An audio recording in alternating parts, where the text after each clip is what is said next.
우리가 스프라이트 렌더러를 만들었죠. 근데 그냥 단순하게 네모 그려주고 있었습니다. 네, 여기서 이 친구가 네모를 그냥 그려주고 있었어요. 근데 이제는 저기 뭐야 게임을 좀 만들려면 동그라미 네모만 가지고는 이제 쉽지 않죠. 그래서 그 이미지를 띄울 겁니다. 그래서 이미지를 일단 사용하기 위해서 우리가 라이브러리 추가를 해줘야 되는데, 자, 그 추가해준 라이브러리가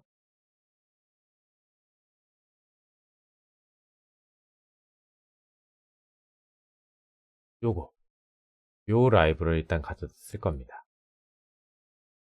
그래서 저기 보시면 GDI 플러스가 있고요. 이 친구가 이제 기존 GDI거든요. 이 양쪽 두 개를 다 활용을 할 겁니다.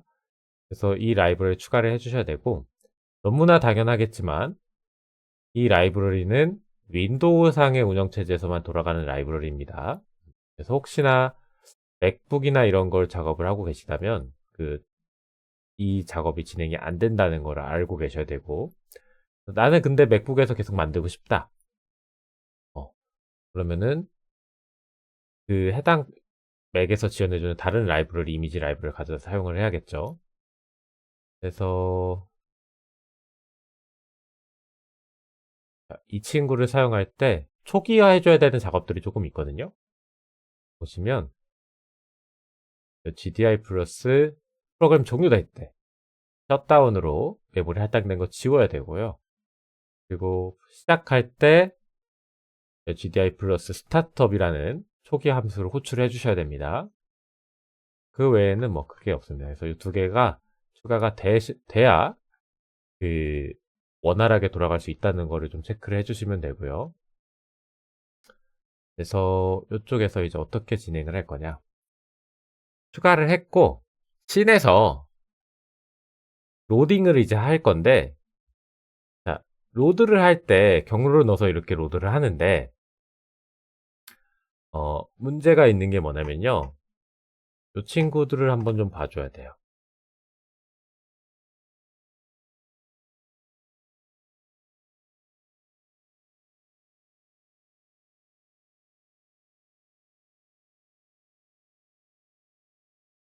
리소스라는 걸 이제 만들어서 사용을 할 거거든요.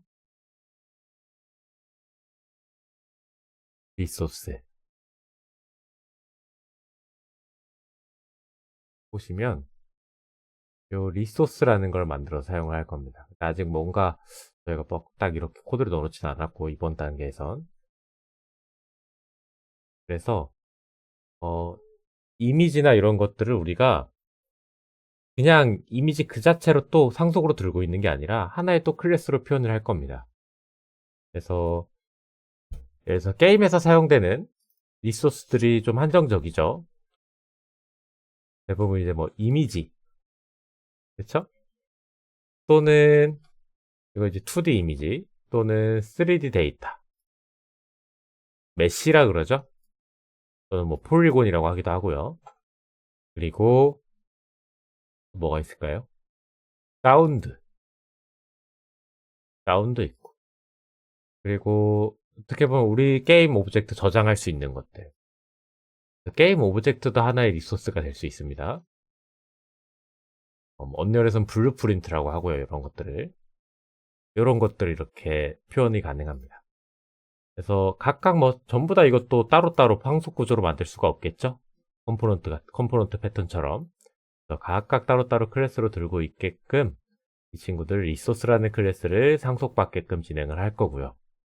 그리고 스프라이트 렌더러, 그리고 이 리소스들을 관리해주는 클래스인 여기 리소시스 클래스가 들어가신다 보시면 됩니다. 요거는 다음 시간에 자세히 좀 설명해 드릴 거고, 오늘 이제 이미지를 이렇게 로드를 하면, 그쵸? 애드 컴포넌트로 이미지 로드. 이쪽에다가 일단 이미지 로드로 구현을 해 놓습니다.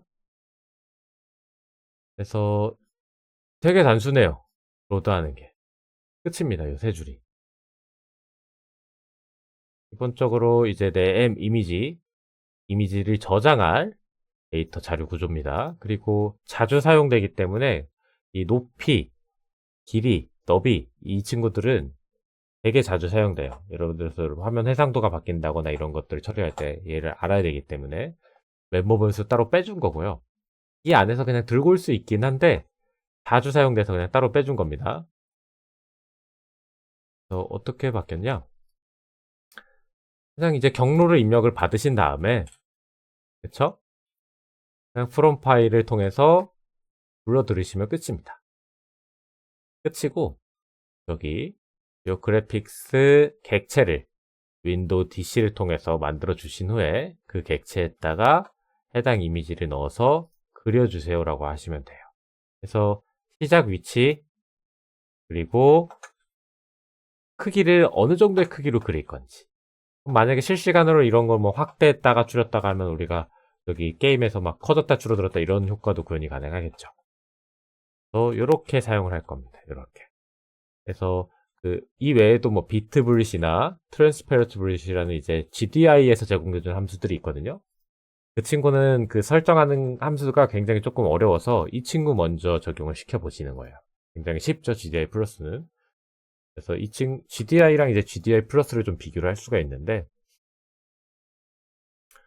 뭐 회전도 되고요, 알파 값 처리도 뭐 되고요. 이게 굉장히 간단하게 다 모든 것들을 지원해 줍니다. 사용도 편하고요. 당연히 편한 만큼 느려요. 느리다. 그래서 얘를 먼저 일단 해서 배경 정도 뭐 띄워넣어보고 그림을 그려보고 우리가 이 친구로 바꿔서 또 사용하는 것도 해볼 겁니다. 그래서 회전이 들어가야 될 애들이 있어요. 예를 들어서 뭐 이런 미사일이 나간다. 몬스터가 이쪽에 있으면 얘가 이렇게 회전이 돼야 되잖아요. 회전이 들어가야 될 이미지가 있어서 이런 것들은 이제 이런 거 활용하시면 되고요. 보통 플레이어 같은 경우 좀 필요한 경우가 있습니다. 플레이어만. 나머지는 다 이 GDI를 통해서 그리신다고 보시면 돼요. 근데 사실 성능적으로 더 제일 좋은 거는요. 이미지를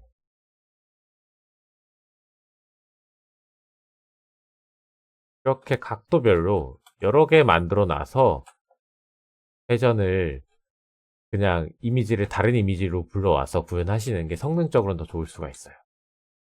그래서 API는 이것들이 굉장히 다 연산이 많기 때문에 나중에 성능 문제 우리가 무조건 직결을 합니다. DX로 작업을 하면 자체 엔진 기준으로 DX, 다이렉트X, 뭐 오픈즈 이런 걸 하면요. 이 친구가 GPU를 활용해 주기 때문에 성능 문제를 좀 덜 타거든요. 대부분 웬만한 작업해서 가지고는 저기 뭐 60프레임 밑으로 떨어지지 않아요. 2D 게임 아무리 뭐 해봤자.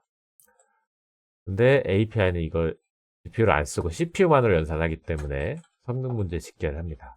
그때 이제 우리가 어떻게 최적화를 할 건지 같이 고민을 해보셔야 됩니다. 자, 이렇게 해서 리소스 그리고 또 추가가 될 게 우리가 원래 트랜스폼에서 그냥 XY로 표현을 했죠. 이 친구를 이제 저기 수학으로 조금 가까이 표현을 하기 위해 바뀐 건 크게 없어요. 벡터2라는 클래스를 만든 후에 그냥 하나의 데이터로 묶어서 표현을 한 겁니다. 이거 이렇게 포스로 묶듯이. 그래서 매스라는 헤더를 만들어 주고요. 그 안에 그냥 이렇게 벡터2로 묶어놨습니다. 묶어놨고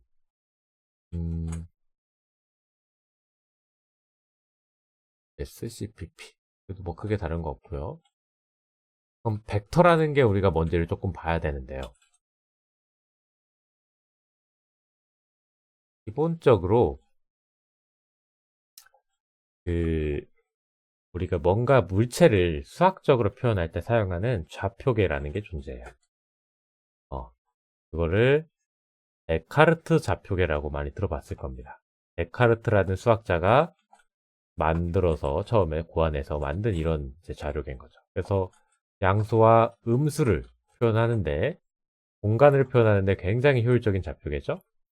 여기서 이제 우리가 좌표측을 이렇게 두 개가 아니라 하나를 앞과 뒤로 더 늘리면 Z축까지 포함하면 이제 3차원 좌표계인 거죠. 2D랑 3D랑은 뭐 큰 차이는 없습니다. 좌표계에 있어서는. 그래서 하나 잘하면 나머지 한쪽도 금방 잘하게 됩니다. 뭐 영어로는 카르테시안 코디네이트라고 얘기를 하기도 합니다. 그래서 1, 2, 3, 4분면을 나눠서 각각 XY의 양수 음수를 표현이 가능하게끔 사용할 수가 있죠. 그래서 이 벡터라는 애는요, 어떻게 보면 이제 점인데, 점이라고만 생각할 수가 있긴 한데, 조금 다릅니다.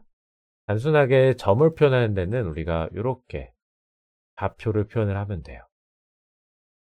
근데 벡터는 거기에다가 기준을 하나 두고요.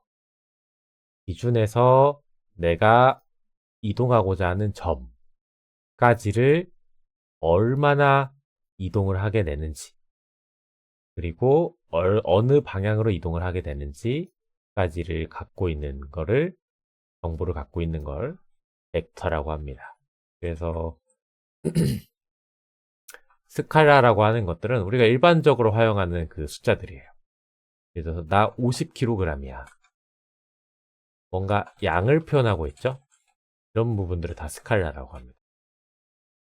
그쵸? 근데 나 예를 들어서 속력이, 내 자동차 속력이 100km야. 이런 것들을 다 스칼라라고 표현해요. 반대적인 예가 있죠? 예를 들어서 나 힘이 여기 그 90도 방향으로, 내 위에서 머리 위로, 머리 위 방향으로 바벨을 들어 올리고 있어. 그 내 힘의 크기는 10F야. 그러면은 머리 위로 이렇게 가리키는 방향으로 이 길이는 10의 길이만큼 힘을 주고 있습니다. 그래서 이런 것들을 우리는 이제 벡터라 그래요. 그래서 속력, 양을 나타내고 있죠. 스칼라입니다. 속도. 나 저기 서울 방향으로 100km로 달려서 가고 있어. 방향을 나타내고 있죠. 이런 거는 이제 벡터로 표현이 가능한 겁니다. 뭔가 조금 비슷해 보이지만 이 화살표 하나로 인해서 달라진다고 보시면 돼요. 그래서 기준점이 이제 중요한데, 이제 일반적으로 우리가 벡터가 뭐냐고 수학책을 보면은, 그래서 이렇게 나옵니다. 이렇게 좌표계가 있으면은 길이가 다 지금 똑같아요. 요 벡터 이렇게 지금 길이는 다 똑같습니다. 근데 시작하는 위치는 다 다르죠. 도착 지점도 지금 보시면 다 다릅니다. 그러면은 수학에서는 이걸 이제 같은 벡터라고 비교하거든요. 네. 근데 이렇게 우리가 학습을 해버리면 게임에서 뭔가 이걸 활용을 하기에 굉장히 헷갈리기 시작합니다. 그래서 게임과 수학 간의 게임에서는 이렇게 유동적으로 벡터를 활용하지 않아요. 이 시작 좌표가 거의 고정해 놓고 씁니다. 왜 고정이 되냐? 우리가 맵이 이렇게 있어요. 그쵸? 그럼 맵 한가운데 좌표가 있을 거 아니에요?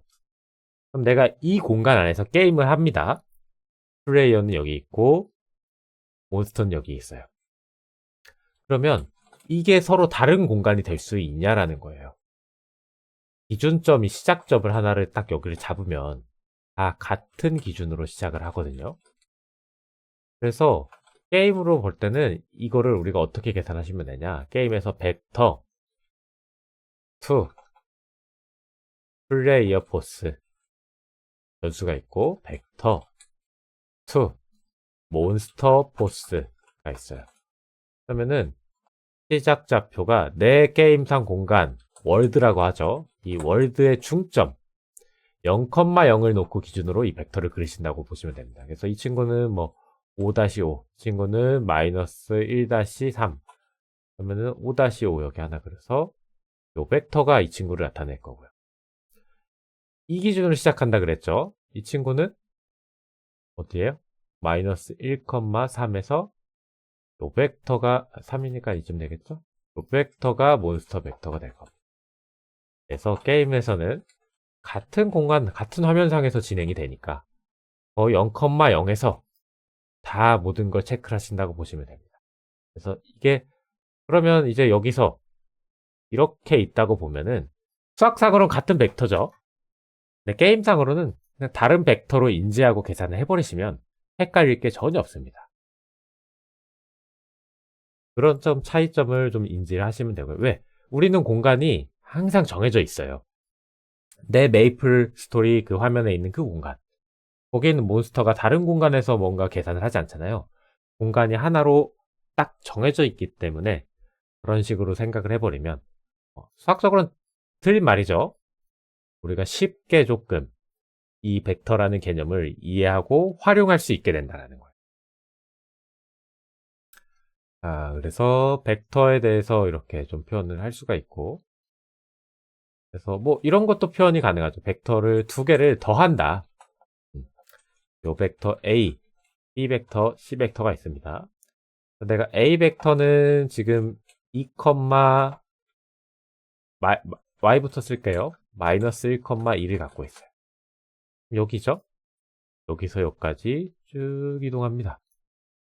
그리고 플러스 B 벡터. B 벡터. 여기 몇이죠? 2, 마이너스 2예요. 2, 마이너스인데 최종적인 좌표고 이 벡터만 놓고 봐야겠죠? 지금 이 벡터. 그러면은 1, 0이죠? x는 아니니까. 그리고 여기서 또 이만큼 이동해요. 쭉. 그리고 또 C 벡터도 1, 0일 겁니다. 플러스 1, 0. 그럼 최종적으로 이걸 다 더하면 여기 몇이에요? 2, x가 2고 y는 마이너스 1이네요. 위로 갈수록 뭐가 마이너스 3이 되죠? 요 좌표가 나오거든요. A, B, C 벡터를 더했더니 요거 뭐 D 벡터 요 좌표가 나온다라는 거예요. 그래서 벡터의 덜셈은요. 이렇게 결과적으로 하나의 벡터를 만들어낼 수도 있다. 요거를 좀 그냥 알고 넘어가시면 됩니다. 지금 그래서 그 벡터 부분을 완벽히 이해하실 필요가 없습니다. 그래서 이 내용을 내가 이 벡터를 완벽히 공부를 하겠다. 그게 아니시라 그냥 벡터는 이런 거구나. 수학적으로 이런 걸 의미하고 있구나. 요 정도만 이해하시고 넘어가셔야 돼요. 그래서 이 친구도 마찬가지지만 수학을 우리가 게임에서 수학을 갖다가 활용하면서 어려워하는 부분이 뭐냐면 이제 우리가 한국에서 원래 초중고등학교 방식으로 공부를 했기 때문에 그 수학에 대해서 접근을 잘못한 건데요. 우리는 일반적인 문제풀이 수학이 아니에요. 응용 수학입니다. 응용 수학. 그래서 우리가 해야 되는 공부 방식은요. 공식을 외울 필요도 없고요. 그렇죠? 그리고 계산을 내가 손으로 막 써가지고 도출해낼 필요도 없습니다. 왜? 컴퓨터 활용하면 되고요. 그리고 공식, 구글링 활용하시면 됩니다. 필요하면 그 공식 갖다 쓰면 돼요. 우리가 공부를 해야 되는 방식이 뭐냐? 이 수학이라는 게 그 현실 또는 게임에서 어떻게 활용이 되어져 있고 어떤 의미로 사용이 되는지 그 문과적인 사고가 좀 필요하거든요. 그래서 여러분들 수학을 공부하실 때 막 공식 풀고 문제 풀고 수학의 정석 보고 이러면은 수학이 어렵게 느껴져요. 요거를 물론 이제 뭐 증명 같은 건 한 번씩 해보면 좋죠. 활용할 수만 있으면 되거든요. 그래서 증명 같은 건 한 번씩 해보시고 뭐 외우실 필요 없다라는 겁니다.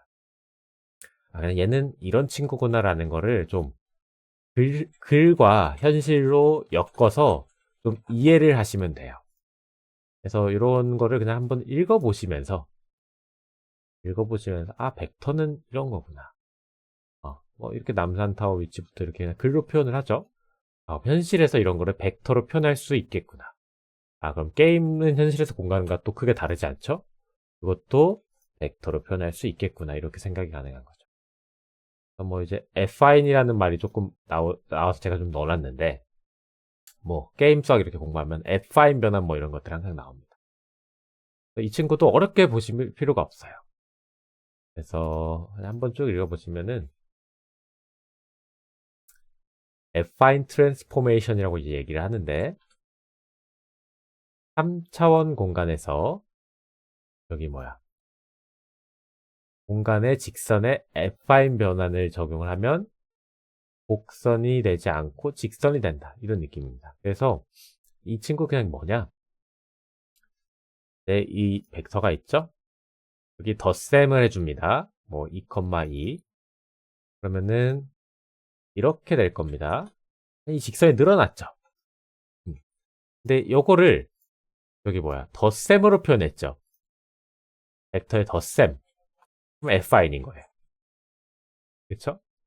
나중에 곱셈으로 표현할 수가 있거든요. 이 벡터 원래 내 좌표가 2,2였어요. 이렇게 더하면 4,4가 되잖아요. 근데 곱셈으로 표현할 수도 있습니다. 어떻게? 여기다가 몇 곱하면 돼요? 2를 곱하면 이 좌표가 4가 돼서 그냥 늘어나죠. 이 친구는 더해준 거고 벡터를 하나 더해서 이걸 만든 거고 이거를 2배로 늘리는 게 있죠. 그 늘리고 줄이고 회전시키고 회전까지는 잘 모르겠습니다. 이렇게 변형시키고 원점이 바뀌지 않는 기준에서 그렇게 변형시키고 그런 것들을 우린 선형 변환이라고 해요. 근데 반대로 그런 것도 하되 내가 뭔가 전체적인 걸 플러스 2를 해서 이 원점 좌표 자체를 이렇게 옮길 수도 있잖아요. 이게 플러스 2를 한다는 거는 이 친구가 여기서 이렇게 있는 것도 있지만 2배로 늘린 걸 수도 있지만 이거 좌표를 마이너스 2 마이너스 2에서 이렇게 늘린 걸 수도 있어요. 그쵸? 그럼 2배씩 다 늘어나잖아요. 모든 좌표에 이렇게 간다 보면. 그래서 이렇게 원점이 바뀌어서 연산을 하거나 뭐 이런 것들을 affine 변환이라고 해요. 그래서 요거 두 개를 이런 식으로 좀 구분을 하시면 된다라는 겁니다. 덧셈 연산이 들어가 있지 않는 거를 보통 우리는 다 선형 변환이라고 합니다. 나중에 이제 우리가 3D 공간상에서 이 선형 변환 가지고만 표현을 해야 돼요. 이거는 이제 이유가 있는데 덧셈을 하는 게 사람 입장에서는 편하지만 그래픽카드 GPU에서는 곱셈 연산이 편합니다. 얘는 애초에 곱셈 연산의 효율성 있게 만들어진 하드웨어예요. 그래서 affine 변환보다는 선형 변환을 통한 그 데이터를 변환을 해주는 방법을 사용하기 때문에 우리가 이제 이 친구를 하기 위해서 행렬이란 도구를 사용하는 거고요. 이거 나중에 제가 좀 자세히 또 설명을 해드릴 겁니다. 3D 가서. 그래서 한 번에 이거 모든 걸 다 공부하려고 하지 마세요. 절대 다 흡수를 못 합니다. 그래서 요 이제 뭐 용어 정도의 느낌 정도만 좀 알아보시면 된다. 근데 어느 책과 강의를 이렇게 놓고 봐도 제가 놓고 봤을 때 이거를 굉장히 어렵게 표현을 해줍니다.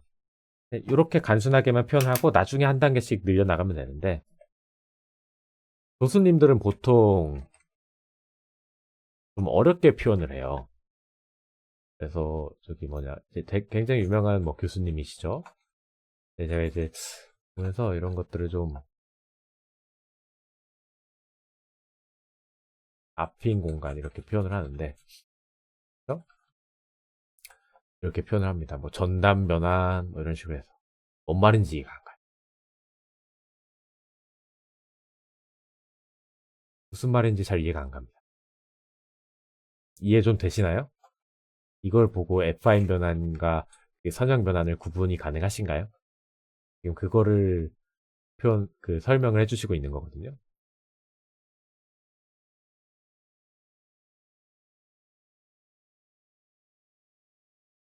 잘 구분이 안 되죠. 그래서 이런 것들을 이런 자료들이 이제 조금 널려 있어요. 이게 아마 학교를 다녀보신 분들은 아시겠지만 교수님은 자기는 이제 편하다고 생각하고 일을 하고 있지만 우리는 도대체 이게 뭔 소린가 하다가 그냥 한 1년이고 2년이고 계속 반복하다 보니까 머릿속에 박혀버린 거죠.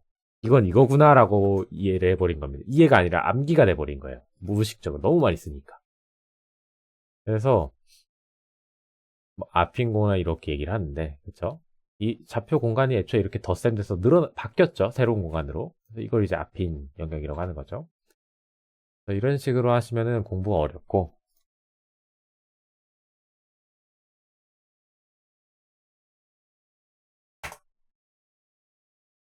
저는 이제 항상 현상과 공간에서 쉽게 이해된다고 생각을 합니다. 이렇게 비교를 해볼 수가 있어요. 요거 있나?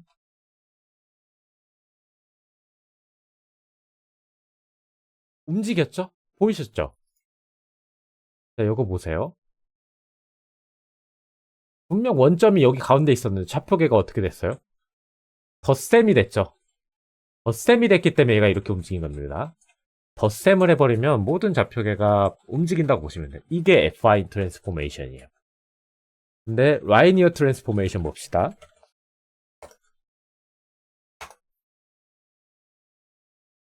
선형 변환이에요. 보세요. 얘가 데이터가 커지고 줄어들고 막 합니다. 근데 이 원점 어떠시나요? 그대로죠. 늘어나긴 했어요, 선이 늘어나긴 했는데 그대로예요. 자, 이거 보세요. 이 친구도 늘어나고 줄어들고 막 옮기고 하죠. 근데 그대로죠. 덧셈이 없죠, 보시면.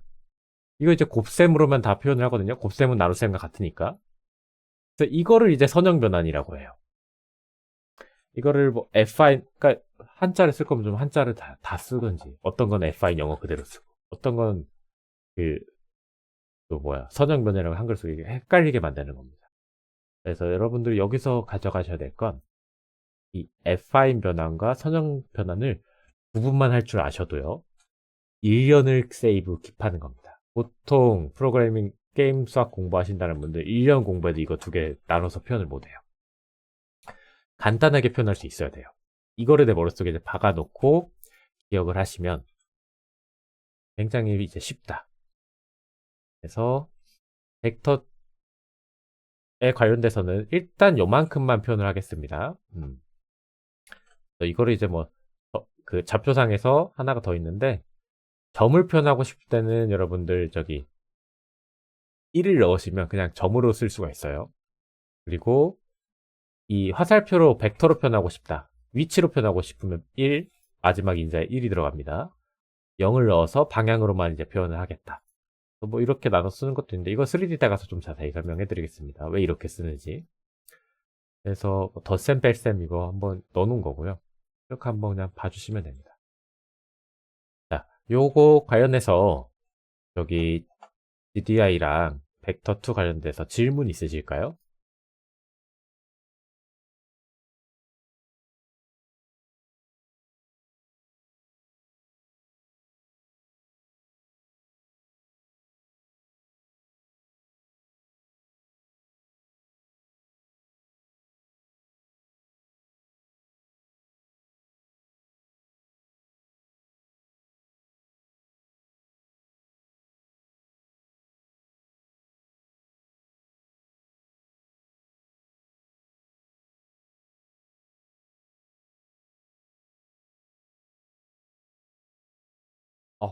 보통 이제 우리가 물체 위치 이동할 때는 앞인 변환을 사용하고 그리고 크기나 회전 같은 경우는 선형 변환을 통해서 작업을 하죠. 수학에서는 그렇습니다. 수학에서.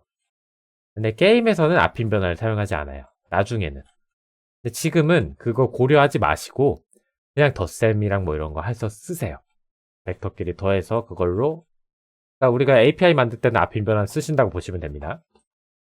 그냥 덧셈 뺄셈 뭐 요 정도만 사용해서 다 활용하시면 됩니다. 곱셈 뭐 상관없이. 그래서 요거는 나중에 우리가 이제 왜 그러면은 앞인 변환이나 선형 변환이나 물체를 변환시키는 건 똑같은데 굳이 불편하게 곱셈을 해서 막 저렇게 아까 그림 봤잖아요. 막 꼬고 해가지고 이렇게 물체를 이동시키잖아요. 그쵸? 내가 여기서 이만큼 화살표를 바꾸는데 이렇게 막 빌빌 꼬아요. 그냥 덧셈으로 표현하면 굉장히 쉽잖아요. 우리 인간한테는. 아니야. 그건 GPU가 덧셈 연산이 느리기 때문이에요. GPU가 그래픽카드는 기본적으로 병렬식으로 곱셈 연산을 활용을 하기 때문에 덧셈 연산을 해버리게 되면은 GPU에 우리가 메모리 할당하는 작업을 여러 번 거쳐야 되거든요.